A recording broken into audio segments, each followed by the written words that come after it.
నెల్లూరు జిల్లా కావలిలో దారుణ ఘటన జరిగింది. డిసెంబర్ 31న కిరాతకంగా ఓ మహిళ దారుణ హత్యకు గురైంది. ఆలస్యంగా వెలుగులోకి వచ్చింది ఈ ఘటన. గాయత్రీనగర్ లేఅవుట్లో నివాసం ఉంటున్న కోల్కతాకు చెందిన శ్రీకాంత్ బిశ్వాన్ భార్య అనిషిత 15 ఏళ్లుగా కావలిలో నాటు వైద్యం చేస్తున్నారు. శ్రీకాంత్ భార్య అనిషితపై కన్నేశాడు నయన్ బిశ్వాన్.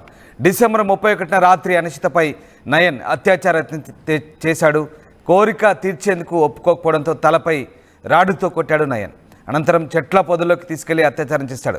చంపి మృతదేహాన్ని కాలువలో పడేసి వెళ్ళిపోయాడు నయన్ బిశ్వాన్. నయన్ బిశ్వాన్ను అరెస్ట్ చేశారు పోలీసులు. ఈ దారుణ ఘటన నెల్లూరులో చోటు చేసుకుంది. ఈ దారుణ ఘటనకు సంబంధించి అనేక అమానవీయ కోణాలు బయటపడ్డాయి. మానవత్వం రోజు రోజుకు మట్టిలో కలిసిపోతుందనడానికి ఈ ఘటనే ఒక ఉదాహరణగా చెప్తున్నారు. ఆంధ్రప్రదేశ్ రాష్ట్రంలో సభ్య సమాజం తలదించుకునేలా ప్రవర్తించాడు ఓ కామపిశాచి. అన్న భార్యపై కన్నేసిన మృగాడు ఆమె ఒప్పుకోకపోవడంతో దారుణంగా చంపేసి మరీ మృతదేహంతో తన కోరికను తీర్చుకున్నట్టుగా తెలుస్తోంది. పొట్టి శ్రీరాములు నెల్లూరు జిల్లాలో జరిగిన ఈ దారుణ ఘటనకు సంబంధించి పోలీసులు చెప్తున్న వివరాల ప్రకారం శ్రీకాంత్ బిశ్వాస్ అనే వ్యక్తి మొలల వ్యాధికి చికిత్స చేస్తూ జీవిస్తున్నాడు. పశ్చిమ బెంగాల్ రాష్ట్రం చెందిన శ్రీకాంత్ బిశ్వాస్ తన కుటుంబంతో వచ్చి కావలిలో స్థిరపడ్డాడు. తల్లిదండ్రులతో పాటు భార్య అర్పిత బిశ్వాస్, 2 పిల్లలు, తమ్ముడు వరుసయ్యే నయన్ బిశ్వాస్ కూడా ఒకే ఇంట్లో ఉంటున్నారు. నూతన సంవత్సరం సందర్భంగా శ్రీకాంత్ బిశ్వాస్ తల్లిదండ్రులు తిరుమలకు వెళ్ళగా ఆ రోజు రాత్రి ఇంట్లో ఉన్న వారంతా న్యూ ఇయర్ సెలబ్రేషన్ చేసుకుంటున్నారు. ఈ సందర్భంగా శ్రీకాంత్ బిశ్వాస్ పూర్తిగా మద్యం తాగి నిద్రపోయాడు. అందరూ నిద్రపోయిన తర్వాత నయన్ బిశ్వాస్ వదిన గదిలోకి వెళ్ళి కోరిక తీర్చాలంటూ పట్టుబట్టాడు. ఆమె ఒప్పుకోకపోవడంతో ఆగ్రహంతో విచక్షణ కోల్పోయిన అతను ఇనుపరాడుతో బలంగా కొట్టాడు. తీవ్రంగా గాయపడ్డ అర్పిత బిశ్వాస్ అక్కడక్కడే హతమైంది.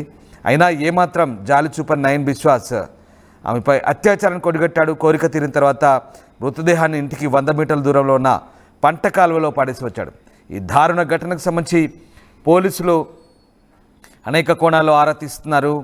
బెంగాల్కు చెందిన వివాహిత దారుణ హత్యకు గురికావడంతో ఒక్కసారిగా నెల్లూరు జిల్లా కావలిలో కలకలం రేగింది.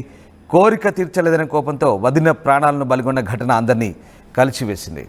రైట్, మా కరెస్పాండెంట్ గయాజ్ ఫోన్ లైన్లో సిద్ధంగా ఉన్నారు. గయాజ్, కావలిలో జరిగిన ఈ దారుణ ఘటనకు సంబంధించిన పూర్తి సమాచారం ఏంటి?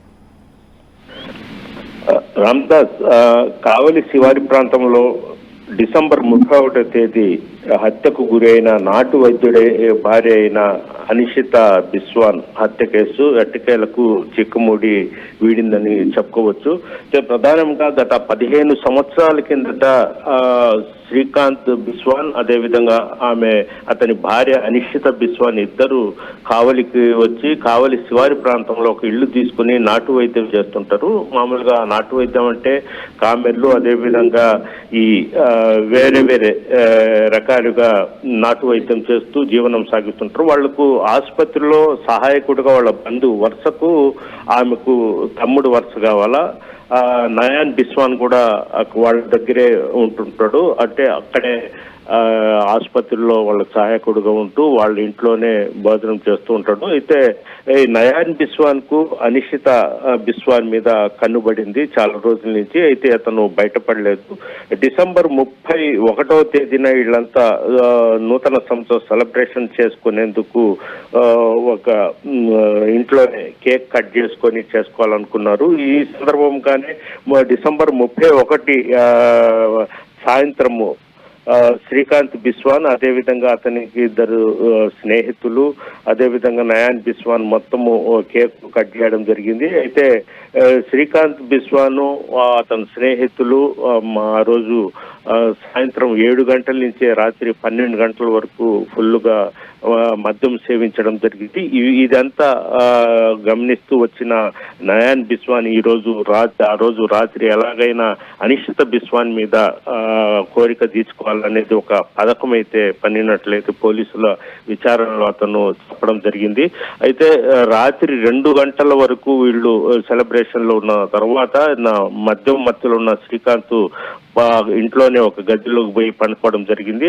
అతని భార్య వచ్చి అనిషిత బిశ్వాన్ కూడా పాపతో మరో గదిలో పండుకోవడం జరిగింది. స్నేహితులు ఎవరు పాటికి వాళ్ళు వెళ్ళిపోయిన తర్వాత 3 ఆ ప్రాంతంలో నయాన్ బిస్వాన్ లేచి శ్రీకాంత్ బిస్వాన్ మత్తులో నిద్రపోతుండటము గమనించడము, ఆమె గదిలోకి అనిషిత గదిలోకి వెళ్ళి ఆమెకు బలాత్కారానికి పాల్పడ్డాడు. ఆమె లేచి అరిచేలోపే ఇనుప రాడ్డుతో తల మీద కొట్టడంతో పడిపోవడం జరిగింది.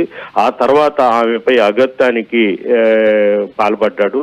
తర్వాత ఆమె చనిపోయింది అని తెలుసుకొని తర్వాత ఆ ఇంటికి సమీపంలోని ఒక కూతవేట దూరంలో ముళ్ల పొదల్లో పడేసి మృతదేహాన్ని మళ్ళీ యథాస్థితికి వచ్చి పండుకోవడం జరిగింది.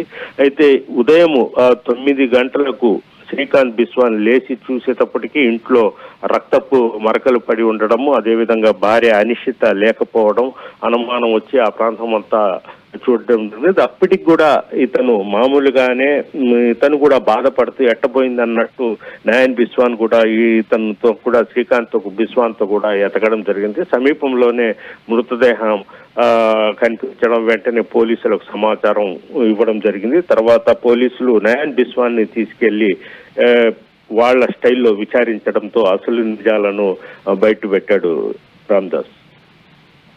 Thank you guys. So Nellore జిల్లా కావలిలో బెంగాల్కు చెందిన వివాహిత దారుణ హత్యకు గురైంది. కోరిక తీర్చలేదని కోపంతో వదిన ప్రాణాలను బలిగొన్న ఘటన అందరినీ కలిసివేసింది. మరిది చేసిన ఘాతుకంతో కుటుంబంలో 2 చిన్నారులు అనాథలయ్యారు. పొట్టి శ్రీరాములు నెల్లూరు జిల్లా కావలిలో మంగళవారం అర్ధరాత్రి సమయంలో ఈ హత్య జరిగింది. పశ్చిమ బెంగాల్కు చెందిన శ్రీకాంత్ బిస్వాన్ కుటుంబం కావలిలో నివాసం ఉంటుంది. శ్రీకాంత్ కావలిలో మొరలకు చికిత్స అందించే క్లినిక్ నిర్వహిస్తున్నాడు. శ్రీకాంత్తో పాటు భార్య అర్పిత, వారి 2 పిల్లలు, శ్రీకాంత్ తల్లిదండ్రులతో పాటు అతనికి తమ్ముడికి వరుసయ్యే నయన్ బిశ్వాస్ ఒక్క ఇంట్లో నివాసం ఉంటున్నారు. ఈ క్రమంలో శ్రీకాంత్ భార్య అర్పితతో నయన్ బిశ్వాస్ అసభ్యంగా ప్రవర్తించడంతో కుటుంబ సభ్యులు అతన్ని పలుమార్లు మందలించడం తెలుస్తోంది. అయితే డిసెంబర్ 31 రాత్రి శ్రీకాంత్ బిశ్వాస్ తల్లిదండ్రులు తిరుమలకు వెళ్లారు. ఇంట్లోనే శ్రీకాంత్, ఆయన భార్య, తమ్ముడు, 2 పిల్లలు న్యూ ఇయర్ వేడుకలు చేస్తున్నారు. మద్యం సేవించి శ్రీకాంత్ నిద్రపోయాడు. అర్ధరాత్రి నయన్ బిశ్వాస్ వదిన గదిలోకి వెళ్లి ఆమెపై అత్యాచార యత్నం చేశాడు. ఆమె అడ్డుకోవడంతో ఇనుప రాడ్డుతో తలపై మోది హతమార్చాడు. అర్పిత చనిపోయిందని తెలిసాక మృతదేహాన్ని 100 మీటర్ల దూరంలో ఉన్న పంట కాలువలో పడేశాడు. ఉదయం నిద్రలేచిన శ్రీకాంత్ ఇంట్లో భార్య కనిపించడంతో గదిలో రక్తపు మరకలు ఉండడంతో స్థానికులతో కలిసి సమీప ప్రాంతాలు గాలించారు. ఇంటికి సమీపంలో పంట కాలువలో అర్పిత మృతదేహం కనిపించింది. స్థానికులు పోలీసులకు సమాచారం ఇవ్వడంతో కావలి పోలీసులు ఘటనా స్థలానికి వచ్చారు. ప్రాథమిక సమాచారం మేరకు కేసు నమోదు చేసి దర్యాప్తు చేస్తున్నాడు. నిందితుడు నయన్ బిస్వాన్ను అదుపులోకి తీసుకొని పోలీసులు ప్రశ్నిస్తున్నారు. మొత్తం మీద మరిది చేసిన ఘాతుకంతో వదిన ప్రాణాలు ఈ ఘటన. దీనిపై పోలీసులు సీరియస్గా దర్యాప్తు చేస్తున్నారు. 5 రూపాయలకి ఏమొస్తుందమ్మా? 5 రూపాయలకి ఏమొస్తుందా? 5 రూపాయలతో శాస్త్రీ బామ్ కొత్త ప్యాక్ వస్తుంది. జలుబు, తలనొప్పి, ఒళ్ళనొప్పులు అన్నిటికీ రిలీఫ్ ఇస్తుంది. బాస్, శాస్త్రీ బామ్ 5 రూపాయల ప్యాక్ రిలీజ్ అయింది. ఆర్టీవీ యాప్ వార్తల్ని క్షణాల్లో చదివే అవకాశం ఉంటుంది. ఒక న్యూస్ పేపర్, ఒక టెలివిజన్ ఛానల్ మీ చేతుల్లో ఎప్పుడూ ఉంటాయి.